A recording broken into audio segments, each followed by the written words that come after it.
তো hello guys, আপনারা কিন্তু এই মুহূর্তে উমেং ওয়েবসাইটে এসে যদি এনপিসিআই সার্চ করেন তাহলে কিন্তু এখানে এনপিসিআই এর ওয়েবসাইটটি ওপেন হচ্ছে না। এখানে একটি পপ আপ শো করছে, oops there seems to be some issue at department servers providing this service on Umeng. তো আপনাদের এই প্রবলেমটি কেন হচ্ছে কিংবা এই প্রবলেমটিকে আপনারা কিভাবে সলভ করবেন সেটিই জানাবো আজকের এই ভিডিওটিতে। তাই জন্য কিন্তু পুরো ভিডিওটি অবশ্যই দেখতে থাকুন। তো তার আগে ভিডিওটিকে অবশ্যই একটি লাইক করে দিন এবং এই চ্যানেলে যদি আজই নতুন এসে থাকেন এখনই চ্যানেলটিকে সাবস্ক্রাইব করে রাখুন এরকম নতুন নতুন ভিডিও দেখার জন্য। তো এখানে আপনাদের কি প্রবলেম হচ্ছে দেখুন, আপনাদের কিন্তু মোবাইলের কোনো প্রবলেম নয়।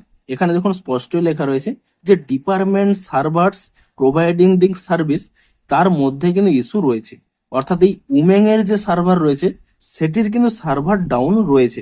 কারণ আপনারা জেনে থাকবেন যে এনপিসিআই এর অফিসিয়াল ওয়েবসাইট খুলছে না, তাই জন্য কিন্তু অনেকেই এই উমেং ওয়েবসাইটের মাধ্যমে কিন্তু সেটি ওপেন করছিল এবং সকলেই যেহেতু এই মুহূর্তে জেনে গেছে তাই জন্য কিন্তু সকলেই এই ওয়েবসাইটটি ট্রাই করছে এবং সেই জন্যই এই ওয়েবসাইটেরও কিন্তু সার্ভার ডাউন হয়ে গেছে এবং এই কারণের জন্যই কিন্তু এখানে এই প্রবলেমটি হচ্ছে। তো এবারে বলি এটি আপনারা ফিক্স করবেন কি করে। দেখুন আপনারা সিম্পলি দেখুন এখানে ক্লোজ অপশনে ক্লিক করে নেবেন, তারপরে কিন্তু পুনরায় কি করবেন এখানে এই আধার সেটিং এই অপশনের উপরে ক্লিক করে নেবেন এবং তাহলেই দেখবেন কিছুক্ষণ হয়তো লোডিং হওয়ার পরে এটি ঠিক হয়ে যেতে পারে। কিন্তু দেখুন এই মুহূর্তে যেহেতু প্রচুর মানুষের এখানে চাপ রয়েছে তাই জন্য কিন্তু এখানে সার্ভারটি নাও ওপেন হতে পারে।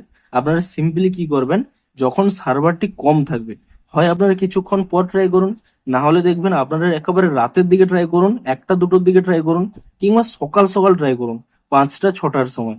সেই সময়ও কিন্তু সার্ভারটি ঠিক থাকে। এই সময়গুলোতে আপনারা ওপেন করুন, তাহলেই দেখবেন আপনাদের কিন্তু এই প্রবলেমটি সলভ হয়ে যাবে।